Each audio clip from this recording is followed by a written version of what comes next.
Hey guys, and welcome. So, some of you may have noticed that I skipped last week's video. This is because last week was the WTS and I really wanted to do something massive for what is the biggest tournament Guild Wars 2 offers. So, I've got something really special planned and it should be out towards the end of this week or early next week, depending on the schedule of the people involved. So please look out for that and hopefully you'll really enjoy what I've got in store. So, moving into this week, news-wise, it's relatively quiet. On Monday, Arena surprised us with the patch that brought in the camera changes and the stability changes that I've covered in old videos. Now we can actually play with these camera changes. I must say the FOV slider is a really nice addition, and having that higher FOV is really nice to play with. I haven't quite figured out exactly what FOV is best for me in terms of playstyles and the vertical slider and up and down, and I keep finding that I'm scrolling into my old FOV anyway, but I'll keep playing, and it's nice to have the option. The patch does seem to have broken some things, however. Arena are being very quick to fix them, but there are still some bugs in there. There seems to be something wrong with the condition damage at the minute that seems to weirdly scaling, so occasionally your burning will only tick for 72 or something like that, or your torment with 0 condition damage, your damage goes through the roof. Not sure what's going on there. They've already fixed some stuff, the downed allies being green, it's gone back to being red. They fixed all of the guild issues and they fixed a whole slew of other things that were introduced with this patch.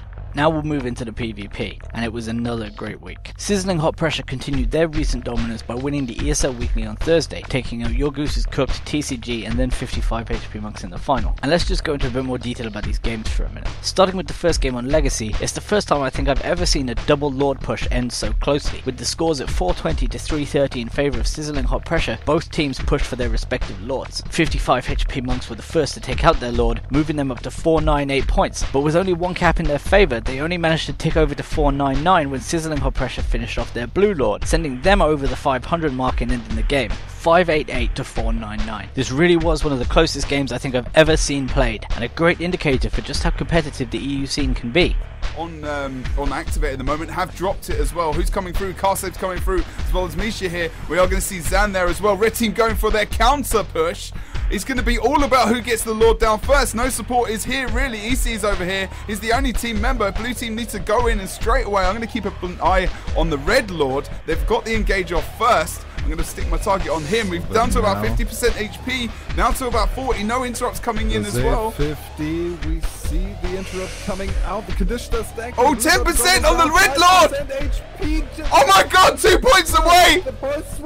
Oh my god! Oh my god! The red team.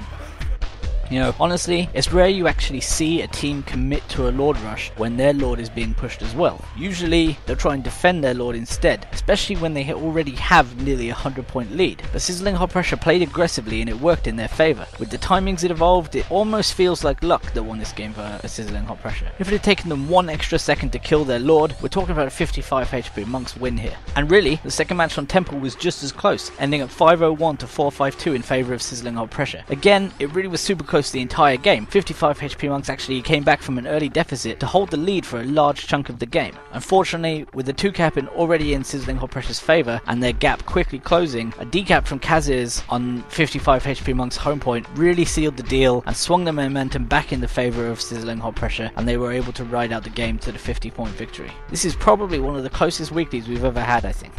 On Saturday we had another one of our amateur tournaments. There was some big news for us with this competition, as we are now part of the Academy Gaming brand, a North American organisation aimed at helping low to mid tier players improve in PvP. We'll be in charge of their EU operations and we're very excited on where this is leading us in the future. Our tournament is also moving to a weekly format and moving to Monday evenings, and it's being opened up to more teams. Sign up information will be in the description below. We had another 3-game semi-final this week, making this now 2 tournaments in a row. We got a 3-game semi. This one also featured one of the same teams as last time out, with Don't Know What to Do this time coming out victorious in the semi-final, beating the spirited Succulent Sensations 2-1. It was a very high quality semi too, with the opening game on Forest being decided by 60 points in favour of Don't Know What to Do. Succulent Sensations came roaring back on Legacy, however, romping home to a 500 to 237 victory, before ultimately falling short on Kylo and GGing with the game at 474 to 133 in favour of Don't Know What to Do. So the final then brought in a team we'd seen before under a different name. The renamed 420 HP Monks had won our first official tournament running the same double thief setup we saw again here. It worked then, and it worked again this time, 420 HP monks running out 2-0 victors. What really swung the matches in their favour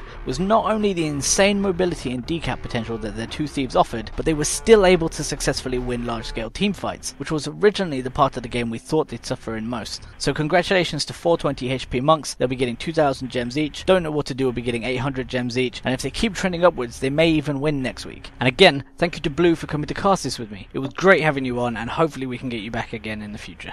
And finally we had Sunday's Go 4 Cup. This tournament saw the return to action of Orange Logo. Sort of. They ran under the name Rom's Not Going to Jail, and they had Sizer playing instead of Frey, but other than that it was just Orange Logo. And after winning 25k in Boston 2 weeks ago, they added another 400 to their earnings by picking up this tournament, beating Your Goose is Cooked in the finals. Game 1 of the finals was actually a really close affair, with Your Goose is Cooked playing a slightly changed comp from the full Celestial setup that carried them into the final. They decided to use a Mesmer against Rom's team. This seems a mistake because Sizer destroyed him repeatedly. However, game 1 came down to a 3-point lead for Rom with less than a minute to go. Knowing they needed a boss kill to retake the lead, Salt sent their Shoutbow to take out Svanir. All this led to, however, was Sizer moving in, stealing the kill and giving Rom a lead that couldn't be caught with 20 seconds remaining. It was a bizarre decision by Salt, who had their Mesmer alive and on the map. They really needed his DPS to take out Svanir quicker. Their Shoutbow decided to do it, lost them the game really. Game 2 was a lot more like the Orange Logo with Sizer that I was expecting to see. A comfortable 300-point victory for Rom's Not Going to Jail. They came out of the blocks quickly, and at one point they were leading 230 to 15 before taking their foot off the gas slightly and letting Salt slowly get back into it. They finished off strongly however, and they take home the money. Congratulations to Orange Logo and Sizer for their victory.